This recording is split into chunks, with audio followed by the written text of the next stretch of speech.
Hello students, आपका अपने YouTube channel learn like Gurukul में आपका स्वागत है। मैं हूं अमित सर और आज आपको पढ़ाने वाला हूं कक्षा 7 का गणित, जिसमें कि आपको आज पढ़ाऊंगा अभ्यास 1 का सी। अगर आपने अभ्यास 1 का ए और 1 का बी नहीं देखा हो तो इसी वीडियो के डिस्क्रिप्शन में उसका लिंक दिया गया है, या फिर आप इसी चैनल के पेज को ओपन करिए, वहाँ पर वीडियोज़ के ऑप्शन में जाइए और वहाँ से इसे देखिए। चलिए आज हम शुरू करते हैं अपना ये देखिए, इसमें हमारी एक इकाई 1 है, क्या है वो है परिमेय संख्या। परिमेय संख्या में अभ्यास 1 का सी है। इसका हम बेसिक प्लस ऑल सॉल्यूशन सीखेंगे। ठीक है, इसके बारे में हम समझेंगे। जो प्रश्न है उस प्रश्न को बेसिक लेवल से सॉल्व करेंगे, ताकि आप लोग यदि कभी एग्जाम में भी ये बैठे हो तो भी आपको दिक्कत ना हो क्वेश्चन को हल करने में। चलिए तो हम शुरू करते हैं। देखिए, हमारा फर्स्ट प्रश्न है कि निम्नलिखित दो परिमेय संख्याओं में कौन बड़ी है। हमें बताना है जो ये दो संख्याएं दी गई हैं, इनमें से ये बड़ी है कि ये बड़ी है। इसका सिंपल से एक तरीका सिंपल से होता है। सबसे पहले हम देखते हैं जो परिमेय संख्या दी गई है वो धनात्मक है ऋणात्मक। देखिए, एक क्या है, ऋणात्मक है, ठीक, और दूसरा क्या है, धनात्मक है। दूसरा क्या है, धनात्मक है। तो इस हिसाब से आपको सीधा सीधा आंसर मिलता है, धनात्मक संख्याएं सदैव ऋणात्मक संख्याओं से बड़ी होती हैं। तो इसका आंसर क्या होगा, 7/9 क्या है, संख्या बड़ी है। इसका आंसर है ये, ठीक, 7/9 क्या है, बड़ी है। ठीक है, आप लोग ध्यान समझिएगा, जब कोई संख्या ऋणात्मक और धनात्मक होती है सदैव धनात्मक संख्याएं ही बड़ी होती हैं, ऋणात्मक संख्या हमेशा छोटी होती हैं। तो आपको इसमें मिलाना ही नहीं, कुछ भी नहीं देखना है। एक संख्या धनात्मक एक ऋणात्मक है तो धनात्मक वाली संख्या ही सदैव बड़ी होगी। चलिए इसके साथ खा वाला प्रश्न देखते हैं। इसमें क्या, -3/4 और -5/8। इस बार ये भी ऋणात्मक है और ये भी ऋणात्मक है। तो अब क्या करेंगे, अब हमारे पास एक ही ऑप्शन होता है कि इन दोनों के हर को बराबर करो। दोनों के हर को बराबर करो या फिर दोनों का आपस में भाग करो। भाग मतलब इसके हर से इसके अंश में, इसके हर से इसके अंश में। हम दोनों विधि समझेंगे इसमें। ठीक, तो पहली विधि क्या है, हर को बराबर करो। 4 और 8 का लासा ले लो। क्या, 4 और 8 का लासा ले लो भाई। 4 से डिवाइड कर दो, 4 एकम 4, 4 दूनी 8, फिर 2 से काट दो। एक तो है ही, एक तो एकम 2, 4 दूनी क्या 8 लासा आया। ठीक, तो 8 लासा बना लो। अब -3 लिख लो, गुणे 4 दूनी 8 तो 2। ठीक है, अब यहाँ पे इसमें कॉमा रखें। ठीक है, प्लस नहीं लगा सकते। ठीक है, कॉमा रखेंगे। ठीक, 8 एकम 8 यानी -5 गुणे 1। इसका आंसर क्या बनेगा, इसका आंसर बनेगा 3 दूनी 6, -6 कॉमा -5। इसका बटे 8 और इसका बटे 8। तो आप क्या देख रहे हैं कि -6 और -5। देखो बताओ दोनों में से बड़ी कौन सी है। हमें देखने में क्या लग रहा है कि -6/8 बड़ी है, जबकि ऐसा हो नहीं सकता। अब क्यों नहीं सकता, यही तो हम आपको समझाएंगे। क्योंकि ऋणात्मक में संख्याएं जितनी बड़ी होती हैं वो असल में उतनी ही छोटी होती हैं। यानी यदि मैं कहूँ कि -1 बड़ी है कि -100 बड़ा है, आप बोलोगे -1 बड़ा है, क्योंकि ये शून्य के नज़दीक है। जितना संख्याएं शून्य के नज़दीक होंगी उतनी ही बड़ी मानी, क्योंकि शून्य के पहले क्या आता है, धनात्मक संख्याएं 1 और 2 आती हैं। इसीलिए क्या होगा, जो भी संख्या शून्य के निकटतम होंगी सबसे बड़ी होंगी। भाई 1 सबसे नज़दीक है तो सबसे बड़ा। 100 भाई 100 गिनती बाद आता तो ये तो उससे छोटा ही होगा। ठीक है, इसी तरीके से इनमें से जो सबसे बड़ी संख्या सबसे छोटी होगी, और जो छोटी है -5 तो छोटा है ना, तो ये क्या होगी, सबसे बड़ी संख्या मानी जाएगी। अर्थात -5/8 क्या है, बड़ी संख्या है। ठीक है, हमारी हुई ये एक विधि। ठीक है, तो हम इसी में अगली विधि देखते हैं, भाग का। तो बहुत सिंपल, आप सब लोग को तो दशमलव का भाग आता ही होगा। ठीक है, 3 में 4 का भाग दे दो। ठीक है, जाएगा नहीं, 0 दशमलव लगाएंगे, 0 बढ़ाएंगे, 4 सते 28 आए कितना 2, बढ़ाएंगे 0, 4 पंचे 20। ये देखिए इसका आंसर क्या आया, इसका आंसर क्या आया, इसका आंसर आ रहा है कि 0.75। फिर प्रश्न में माइनस है तो लगा दो माइनस। ठीक, अब देखते हैं इसका 5 को अंदर 8 को बाहर करते हैं, तो जाएगा नहीं भाग, तो 0 दशमलव लगाएंगे, 0 बढ़ाएंगे तो 8 से 32, 8 8 6 48, तो 50 में से 48 गए, 2 बढ़ाएंगे 0, 8 दूनी 16, क्या आएगा 4, बढ़ाएंगे 0, 8 पंचे 40। अब आप लोग ध्यान समझिएगा, इसमें आंसर क्या आ रहा है 0.625। ठीक, ये भी माइनस में। अब देखो ये बड़ी कि ये बड़ी, देखने में बड़ी तो ये लग रही है, पर ये छोटी लग रही, लेकिन इसमें क्या लगा है, माइनस लगा है। इसका मतलब क्या होगा, जिस संख्या का आगे माइनस लगा वो संख्या बड़ी होती है हमारी, यानी -0.625 बड़ा, ये आया था किसका आंसर, तो 8/5 यानी 5/8 का आता है, यानी ये वाला क्या होगी, बड़ी संख्या होगी। ठीक, तो ये बना था इसका हमारा आंसर। ये है आपकी दो विधि करने की, या तो पहली विधि से इसका एलसीएम निकाल के करो, या तो दूसरा भाग करके करो। ठीक है, कभी कभी ऐसा तो जब छोटी संख्याएं हमें मिले तो सीधा भाग कर लो, जल्दी होगा। ठीक है, और जब बड़ी संख्याएं मिल जाए तो एलसीएम कर लो। अगर और ज़्यादा बड़ी मिलती हैं फिर भाग करो आप, क्योंकि जब बड़ी बड़ी संख्याएं एलसीएम की आती हैं तो हमें भाग करने में आसानी होती है, लेकिन जब उससे जब लासा करो तो लासा में बहुत टाइम लगता है। एलसीएम लो फिर मल्टीप्लाई करो, मल्टीप्लाई भी बहुत बड़ा बड़ा होगा। ठीक, चलते हैं नेक्स्ट प्रश्न पर। नेक्स्ट क्वेश्चन देखते हैं क्या होने वाला हमारा। नेक्स्ट प्रश्न देखो, उसी का सेम है, वो का होगा, अब ये उसमें भी निकालना है बड़ी संख्या कौन सी होगी। चलो, अब तो ये 12 और ये 8 है, पर सबसे पहले मैं हरे बराबर देखो, पहले धनात्मक ऋणात्मक, ये भी ऋणात्मक ये भी ऋणात्मक, तो 12 और 8 को बराबर कर लो।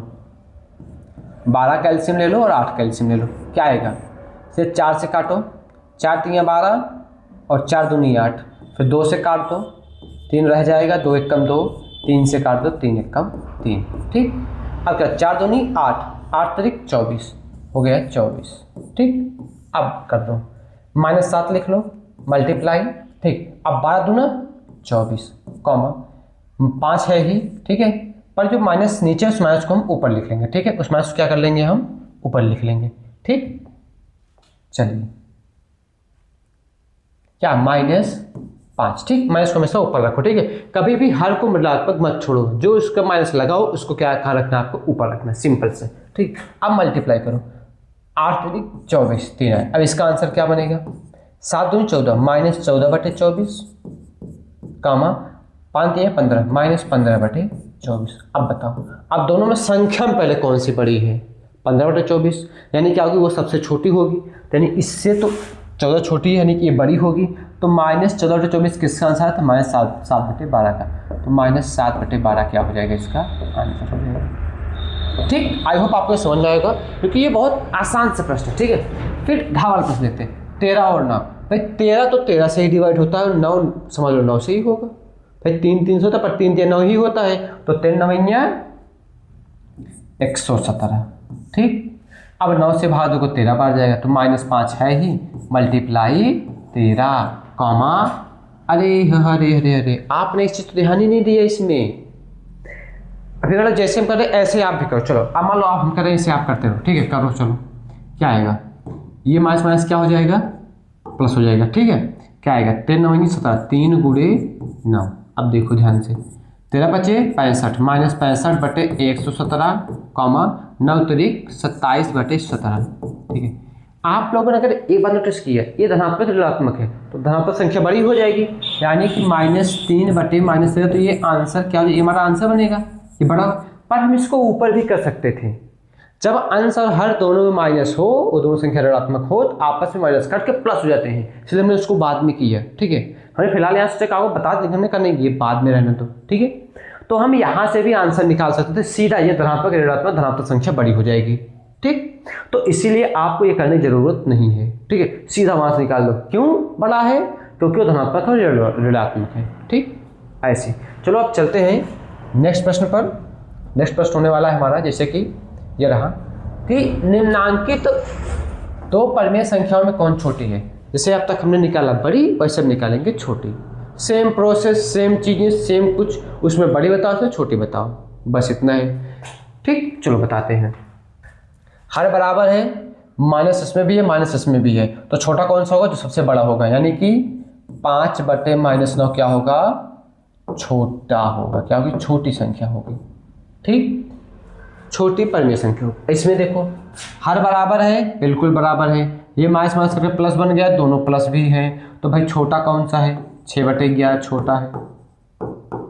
भाई ये भी धनात्मक, ये भी धनात्मक, ये 7/11, यानी हर छोड़ मत देखो, ये 6 और ये 7, बड़ा कौन सा 7, छोटा कौन सा 6, हमें क्या करना है, छोटा लिख दिए, छोटा 6/11 हो गया।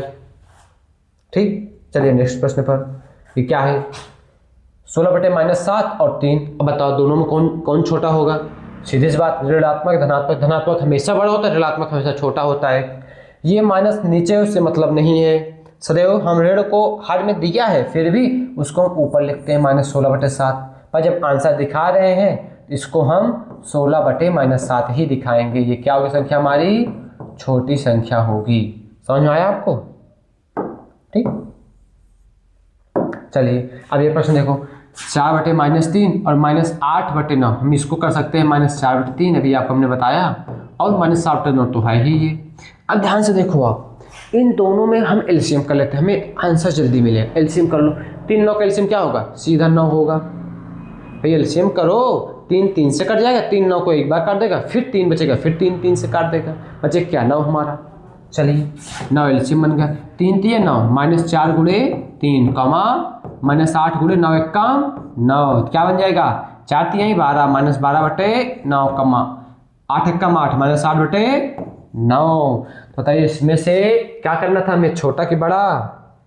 हमें करना था छोटा। तो छोटी संख्या कौन सी है? सबसे बड़ी कौन सी इसमें? -12, ये सबसे बड़ा है ना, तो छोटा होगा, यानी ये क्या होगा? सबसे छोटी संख्या अर्थात 4/-3 क्या है? छोटी संख्या है। क्या है? छोटी संख्या है। समझ में आया आपको? बिल्कुल आसान तरीके से आप समझिए। ठीक, चलते हैं नेक्स्ट प्रश्न पर। अब देखिए यहाँ से प्रश्न थोड़ा रोमांचक बन जाएगा। ठीक है, यानी कितना अच्छा कि आपको लगे नहीं हम कुछ प्रश्न बन, समझ लीजिए हमारे प्रैक्टिस के लिए क्वेश्चन बन रहे हैं कि निम्नलिखित प्रश्नों में उत्तर के 4 विकल्प दिए गए हैं, जिनमें से एक सही है, यानी कि इनमें से कोई एक का ही सही है, चारों नहीं सही है, कोई एक सही है। तो सही उत्तर तो वही कह रहा है कि सही उत्तर छांट कर लिखिए। पहला प्रश्न क्या है? प्रश्न पहले पढ़ो। परिमेय संख्या -4/18 के समतुल्य परिमेय संख्या, मैंने इसके बराबर कौन सी है? तो इसके बराबर देखो, हमारे पास जब भी कहता है कोई संख्या इसके बराबर है कि नहीं है, हमारे पास एक ही तरीका होता है, क्या? पहले उसको सरल से सरल रूप में करो। ये देखो कट रहा है कि नहीं कट रहा है? देखो -4/18 कट रहा है कि नहीं कट रहा है? भाई कट रहा है। 2 दूनी 4, 2 दूनी 4, 2 9 18, -2/9। क्या इसके बराबर सेम कोई आंसर लिखा है? माइनस चाहे ऊपर हो चाहे नीचे, हम इसको ऐसे लिख सकते हैं, इसको हम 2/-9 भी लिख सकते हैं। इस झंझट में आप ना पढ़िए कि नहीं -2 पर इसमें ऊपर की नहीं है तो इसमें पर नीचे ये हो नहीं सकता, ऐसा नहीं है। माइनस कहीं भी लिख सकते हैं, ऊपर या नीचे, बस उसी परिमेय संख्या में होना चाहिए, बस चाहे ऊपर हो चाहे नीचे। तो हमारा पहला ऑप्शन क्या है? सही करेक्ट आंसर। चलिए नेक्स्ट क्वेश्चन। परिमेय संख्या 3/5 से बड़ी संख्या है, इससे बड़ी संख्या बतानी है हमें, तो अब क्या करेंगे हम? भाई हमारे पास अभी एक ही 2 रास्ता है। कौन सा रास्ता है? देखो क्या पहले ऑप्शन, दूसरा ऑप्शन, तीसरा, देखो सबका हर बराबर है। चलो एक चीज़ छुट्टी मिली, हर 10, इसका हर 10 कब बनेगा? चाहे 3/5 में 2 का गुणा कर दे, अब इसका हर 10 बनेगा ना, 5 दूनी 10, तो 3 दूनी 6, 6/10। अब अगर इससे बड़ी हो, भाई 4/10 क्या होगा? छोटा होगा। भाई 3/5 से यहाँ पर 6/10 बना है, जब हम 2 गुणा कर दिए, अब 3/5 नहीं रहेगा, ये बन गया 6/10। भाई इससे 4/10 छोटा है, बिल्कुल छोटा है।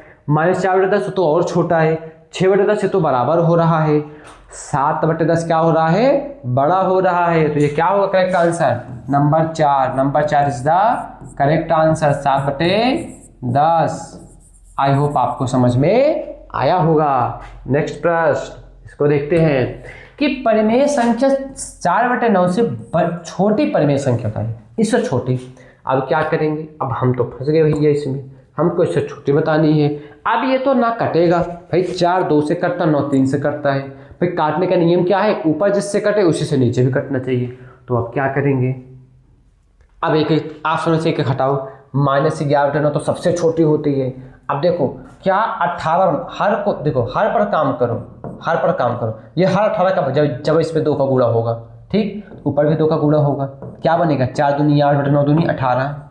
भाई 18/8/18 से ये बड़ा है ना, है कि नहीं? है बड़ा है, हर तो बराबर कर लिया हमने, पर अंश जो है बड़ा है, यानी कि ये नहीं हो सकता।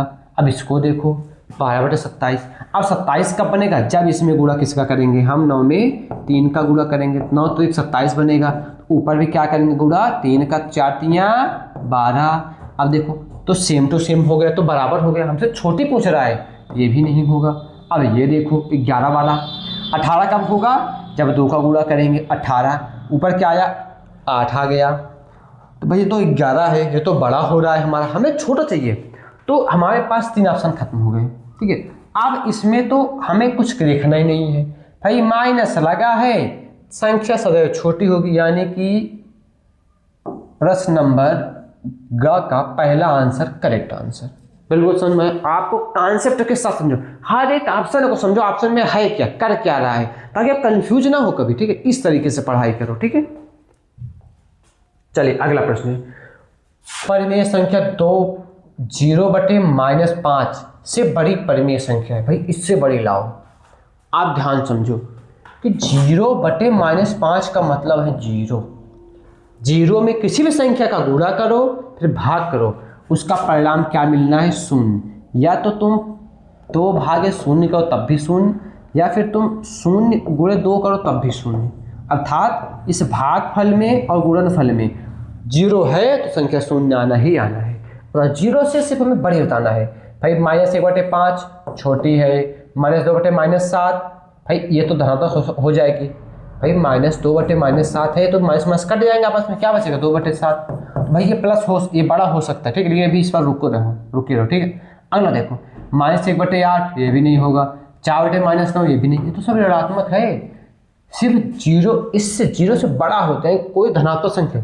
जब आप संख्या रेखा देखते हो तो यहाँ पर बीच में 0 होता है, यहाँ पर एक क्या -1, यहाँ पर -2, यहाँ पर 1, यहाँ पर 2 होता, इस तरह से होता, ठीक है। हमें 0 के इस तरफ जाना है, इस तरफ नहीं, हमें माइनस को नहीं, प्लस की ओर जाना है। प्लस हमारा एक ही बन रहा है, प्रश्न नंबर 2, ये क्या होगा करेक्ट आंसर। भाई घा का दूसरा विकल्प नंबर 2 सही हो रहा है। चलिए नेक्स्ट क्वेश्चन। अब आ गया है, अपनी अभ्यास पुस्तिका में उतार कर खाली स्थान में क्या करना है। जो खाली स्थान है इसमें इसका निशान, बड़े का, बराबर का, छोटे का में से जो उपयुक्त तो भरिए। अब देखो, अब बड़ा मजेदार क्वेश्चन, वही पहले वाला क्वेश्चन तय करना, उसमें बड़ा छोटा पहचानना है, इसमें वही पहचानना है, बस इसमें से चिन्ह के साथ पहचानना, बस और कुछ नहीं करना। चलो देखते हैं। भाई पहले हर को बराबर कर लो, सबसे आसान, ठीक है। हर को बराबर कर लो, 13 और 7 क्या होगा, 13 × 91। अब भाग दे दो, -4 है ही, गुणा करो तो 7 गुणा करोगे 91 और 7 का भाग दोगे 13 बार जाएगा, 13 आ गया, ठीक है। कॉमा लगा लो, 13 भाग 91 दोगे कितनी बार जाएगा, 6 तो है ही, 7 बार जाएगा। 13 चौका 52, -52/91, और ये 6 42/91। अगर आप लोगों ने ध्यान दिया होगा ध्यान से, तो आप लोगों ने ध्यान से नोटिस किया होगा कि ये संख्या क्या है, धनात्मक है, और ये क्या है, ऋणात्मक है। हमें ज़रूरत है क्या थी ये सब करने की, ठीक, नहीं करने की जरूरत नहीं। तो यही चीज़ आप समझो, आपको ये गलतियाँ नहीं करनी है कि क्वेश्चन मिल गया सीधा ऐसे हर को बराबर करना शुरू करता है, आपको नहीं करना है। वो करना क्या है, आपको ये करना पर देखो ऋणात्मक कौन सा, जब दोनों ऋणात्मक हो, दोनों धनात्मक हो, तब ये करना है। भाई ये धनात्मक मिल गया हमें, तो सीधी सी बात, ये बड़ा है और ये छोटा है, हो गया आंसर। और यहाँ पर भी वही कंक्लूजन निकला, ये ऋणात्मक और ये धनात्मक, तो यही वाला आंसर बनेगा, भाई ये वाला बड़ा बनेगा, तो निशान ऐसे बन जाएगा। चलिए नेक्स्ट क्वेश्चन देखते हैं, इसमें क्या कर। अब इसमें अब तुम्हारे दिमाग की बत्ती जल गई होगी। अब पहले क्या ध्यान दोगे तुम लोग, पहले क्या ध्यान दोगे, यही ध्यान दोगे ना कि पहले संख्या ऋणात्मक धनात्मक। तो ध्यान दिए, संख्या दोनों क्या है, ऋणात्मक है। अब तो गाड़ी फंस गई भाई, दोनों ऋणात्मक हो गया, तो बस वही रास्ता बचा है। अब एलसीएम कर लो, 5 और 7 क्या आएगा, 35 आएगा। भाई 5 तो 5 से करेगा, 7 तो 7 से करेगा, 5 7 35। अब करो 5 इसमें भाग दो, 5 7 35, तो -4 × 7, -5 × 7 25 35, ये हो गया। अब करो 7 चौक 28, -28/35, 5 बचा 25, -25/35। अब बताओ बड़ा कौन सा है, कौन सा बड़ा होगा भाई, -28 के -25, बड़ा कौन सा होगा, -25, तो ये होगा ये वाला आंसर सही, बिल्कुल सही जवाब। नेक्स्ट क्वेश्चन चलिए, ये क्या है। अब देखो हम इसको काट भी सकते हैं, 3 7 21, 3 8 24, आंसर क्या आया, ये है -7/8 और ये है 7/-8, तो हम माइनस को ऊपर भी लिख सकते हैं, -7/8, -7/8, दोनों आंसर सेम है कि नहीं है, दोनों सेम है, तो बिल्कुल सीमत लगा दो, बराबर है। इस तरह से पढ़ते हुए आगे बढ़ो। अगला है -9/-10 और 8/9। अब ये तो गड़बड़ी हो रही है। अब इसका वही एलसीएम, लास्ट ऑप्शन एलसीएम, 9 10 करो, 10 9 90। अब कर दो ये देखो, अभी देखो ये माइनस माइनस प्लस हो रहा है हमारा, ठीक है, लेकिन दो संख्या क्या है, धनात्मक है, ठीक है। तो ये बन जाएगा ये प्लस बन गया, और ये 10 9 90 यानी 9 गुणे 9, ठीक, कॉमा 9 10 90 यानी 8 गुणे 10, ठीक है। 9 9 81, कॉमा 8 10 80 बटे 90 तो ध्यान से बताओ कौन संख्या इसमें बड़ी हो रही है, तो 81 बटे 90 यानी 9 बटे 10 क्या हो रहा है, बड़ा हो रहा है, तो ऐसे चिन्ह लगेगा, ठीक। जिस तरफ संख्या बड़ी होगी उस तरफ मुंह खुला हुआ होगा, और जिस तरफ छोटे होगी उस तरफ इस तरफ भी आकार का होगा, ठीक है। चलिए देखते हैं नेक्स्ट प्रश्न। नेक्स्ट प्रश्न जो है हमारा कि निम्नांकित परिमेय संख्याओं को आरोही क्रम मतलब समझते हो कुछ इस तरह से, जैसे देखो पहले एक लाइन ऐसे है, फिर ऐसे, फिर ऐसे, फिर ऐसे, फिर ऐसे, फिर ऐसे, फिर ऐसे, फिर ऐसे, फिर ऐसे, यानी कि कहीं मतलब बढ़ता हुआ क्रम, पहले सबसे छोटा, फिर उससे बड़ा, फिर उससे, फिर उससे, फिर उससे, ऐसे करना है, ठीक है। ठीक, इतनी बार आप लोग समझ लो। आरोही मतलब आगे बढ़ना, आगे बढ़ोगे बड़ा बड़ा बड़ा बड़ा बड़ा चीज आएगा, ठीक है। और अवरोही मतलब आओ, पीछे आओ, यानी कि सीढ़ी से उतरते हुए नीचे आओ, ठीक, बस इतना याद करना है। अब वही एक काम करना है, 5 10 15 30 का एलसीएम ले लो, चलो कर लेते हैं एलसीएम। 5 10 15 और 30। एक बात ध्यान देना, इस माइनस को ऐसे काट के प्लस बना दो, ठीक, ताकि आसानी रहे सॉल्व करने में। चलिए तो 5 1 5, 5 2 10, 5 3 15, 5 6 30, ठीक। 2 1 2, 3 2 3 6, ठीक। अब 3 से काट दो, 1 1 1 और 1, 5 2 10, 10 3 30, तो इसका एलसीएम बन गया क्या हमारा 30। चलिए इतना कम हो गया। अब भाग दो, 5 6 30, 3 गुणे 6, कॉमा 10 3 30 माइनस 7 गुणे 3, कॉमा 15 दूना 30, यानी कि माइनस ऊपर दे, ठीक है, माइनस 8 बटे 2, कॉमा 17 गुणे 30 सेकंडम 30, ठीक। अब हो जाएगा 3 6 18, comma 7 21 minus 21, comma 8 2 16 minus 16, comma 7 7 17 Kannan 17, ठीक। अब सबका हर क्या है 30, एक समान है, ठीक है, सबका हर क्या है 30 है। चलिए आप पहचानते हैं कि सबसे छोटा कौन सा होगा भाई, जो माइनस में सबसे बड़ा सबसे छोटा, यानी कि माइनस 21 क्या है, माइनस 7 10 है, तो उसको लिखेंगे माइनस 7 बटे 10, कॉमा उससे अब बड़ा, उससे बड़ा क्या होगा माइनस 16, ठीक है, उससे थोड़ा बड़ा ही होगा, ठीक है, क्योंकि रात में उससे छोटा है तो थोड़ा बड़ा होगा। माइनस 16 क्या है 8 बटे माइनस 15, कॉमा इसके बाद देखिए अब इससे बड़ा 17 आता है, फिर 18, 17 क्या है 17 बटे 30 ही है, फिर आता है 18 वाला क्या है 3 बटे 5। तो हमें जो संख्या देखने में छोटी लग रही थी वो संख्या क्या निकली, सबसे बड़ी संख्या निकली, ये हमारा बन गया आंसर, ठीक। हमें देखने में क्या लग रहा था कि भाई ये संख्या सबसे छोटी होगी, पक्का सबसे छोटी है भी, लेकिन क्या निकली वो सबसे बड़ी निकली। इसलिए प्रश्न को देखते हुए उसका आंसर नहीं जज करना चाहिए, पहले क्वेश्चन सॉल्व करो तब उसका आंसर निकालो, ठीक है। तो इसी तरीके से चलते हैं नेक्स्ट क्वेश्चन पर। नेक्स्ट प्रश्न है अवरोही क्रम में बदलें। सेम वही प्रोसेस तुम्हें करना ही करना पड़ेगा, तो कर लो। क्या 7 6 12 और 24 का इसके माइनस को काट दो। अब चलो करो,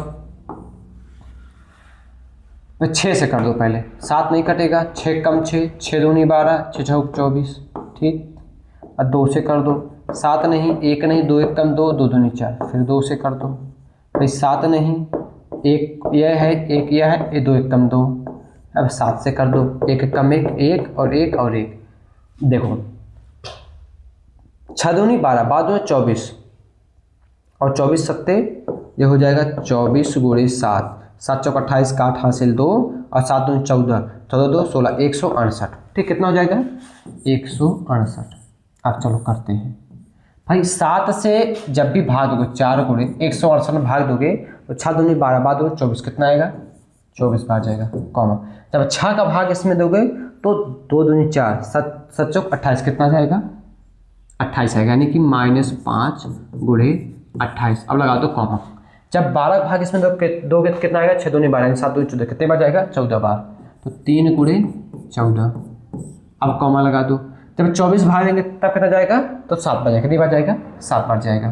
तो क्या आंसर बनेगा इसमें, 11 गुणे 7। अब कर दो, 24 चौके 4 चौक 16, 4 दूनी 8 1 9 96, कॉमा 5 8 40 0 और 5 दूनी 10 10 और 10 4 14 माइनस 140। ठीक, अगला 14 तारीख 42, फिर अगला 77 बटे कितना है, 168।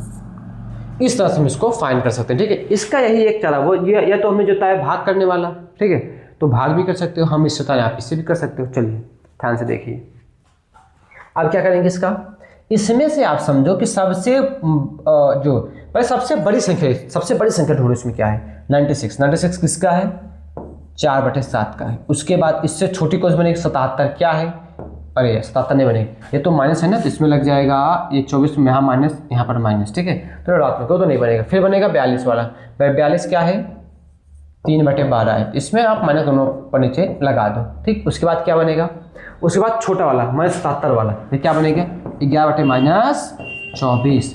और फिर इसके बाद का जो है -40, ये बन जाएगा -5/6।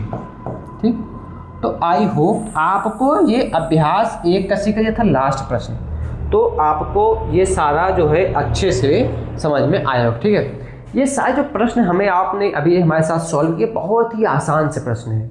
आपको सिर्फ इतना समझना है कि हमें इसे सॉल्व किस तरीके से करना है। अगर आपको इसको सॉल्व करने के तरीका आता है और इसके बेसिक मेथड से मालूम है, तभी आप मैथ को अच्छे से पढ़ सकते हैं। या फिर आप अभी हमारे सेकंड चैनल पर लर्न लाइक गुरुकुल ऑफिशियल पर एक गुरुकुल बैच चालू हुआ है। ठीक है, उसमें क्लास 9th और 10th वालों को पढ़ा जाए। यदि आपके दीदी भैया या फिर कोई भी ऐसा हो जो आपके संपर्क में हो और वो क्लास 9th और 10th में पढ़ रहे हैं, उनको ज़रूर बताइए कि यूट्यूब पर बिल्कुल फ्री में गुरुकुल बैच चल रहा है। लर्न लाइक गुरुकुल ऑफिशियल पर जाएं या फिर इस वीडियो के डिस्क्रिप्शन में उसका लिंक दिया रहेगा, वहाँ से जाएं और क्लासेस देखें। 1 अप्रैल से नहीं, लगभग 15 अप्रैल से वहाँ पर क्लासेस चालू हो गई हैं। ठीक है, वहाँ पर एक मैथ की भी डेमो क्लास अपलोड हो गई है और यही हिंदी की भी अपलोड हो जाएगी। आगे हम दिसंबर तक ही उस कोर्स को ख़त्म करने वाले। ठीक है, हफ्ते में हर सब्जेक्ट का 2-2 वीडियो आएगा, इसलिए आप लोग तैयार रहिए, अपने भैया दीदी को बताइए कि उस गुरुकुल बैच को भी ज्वाइन करें। बाकी आई होप अगर आपको ये वीडियो पसंद आया हो, वीडियो को जरूर लाइक करिए, अपने दोस्तों के पास शेयर करिए और आपको जो डाउट हो उसको कमेंट में जरूर बताइए, सर हमें यहाँ पर डाउट हुआ है। हम अगले वीडियो में आपके उस डाउट को जरूर क्लियर करेंगे। धन्यवाद।